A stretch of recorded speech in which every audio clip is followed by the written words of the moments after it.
Bədbəxt hadisə Qusarın Gündüzqala kəndi ərazisindən keçən Baxu çayın ərazisində baş verib, dayandığımız bu ərazidə baş verib. Gənc sakini 29 yaşlı Fariq Fəridoğlu Rəsulov ehtiyatsızlıqdan suya düşərək həyatını itirib. Qusar rayonunda güclü yağışlar ciddi fəsadlar yaradıb. Rayonun Gündüzqala kəndində Quruçaya gələn güclü sel 29 yaşlı Fariq Rəsulovu aparıb.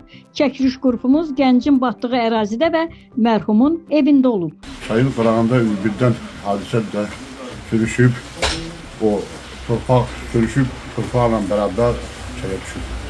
Çayın qırağında olub, ayağı sürüşüb, düşüb çaya.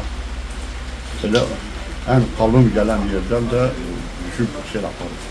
Yəni cəmaət o qədər əlləşdi ki, heç mümkün olmadı tutmağı. Bir də onu kənddən aşağıda bizim bağ tərəfləri var aşağı, oradan tapdıq. Bu çaya belə sel gəlmirdi adətən. Vallahi sonuncu dəfə bəlkə də birinci seldir beləncə gələn. Sonuncu dəfə nə vaxt gəldi? Yəni bir, iki, üç gün bundan qabaq gəlmişdi. Hələ bundan da ağır sel gəldi bu dəfə. Ən belə çox gələn sel budur. Evin tək oğluydu da Fərid. Evin tək oğludur, qızı var idi, tək oğludur. Allah səbir versin. Çox sağ ol. Gündüzqala kənd sakinləri belə yağışların illər öncə, ən son 1985-ci ildə müşahidə etdiklərini bildiriblər. Ancak bizim bir şey var ki burada təzə torba salsınlar ki böyle daire büyür. Bu yıl o şey var ki o küpten şeye kimi maşın kabağını kimi hamısı bu boyda su geliyor.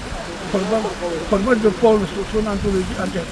Şimdi biz deyirik burada birden torba salsınlar. Qusar İcra Hakimiyyətinin Memarlıq və Tikinti şöbəsinin müdiri Baş memar Şah Abbas Sarıxanov rayona dəyən ziyandan danışıb. Qeyd edib ki, 24 kəndin yolu bağlanıb.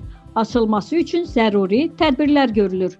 Rayonun təxminən bir 24 kəndində yol bağlanıb, kənd daxili yollar pis vəziyyətə düşüb. Hazırda rayon icra hakimiyyəti tərəfindən həmin kəndlərdə yağışın yaratdığı fəsadların aralı qaldırılması üçün işlər görülür. Hazırda bugün biz Kuzun kəndindəyik. Burada da bir neçə evin birinci mərtəbələrində su gəlib. Sonra yolları su aparıb. Kuzun kəndində Qusardan gələn əsas yol bağlıdır. İndi gedirik ora baxmağa. Texnika cəlb olunur. Bir traktor həlli gətirmişik bura. O ilkin olaraq işlər görməyə. Sonra iri texnikanın Qusar şəhərindən Kuzuna gələn yolu təmizləyəcəyik. Qusar rayon icra hakimiyyətinin başçısı Sahir Məmmədxanov sel nəticəsində fəsad görmüş kəndlərdə olub və zərər çəkən ailələrə köməklik ediləcəyini bildirib. Aytəkin Alxaslı, İntiqam İbrahimov, Bizim Media, Şimal Bürosu.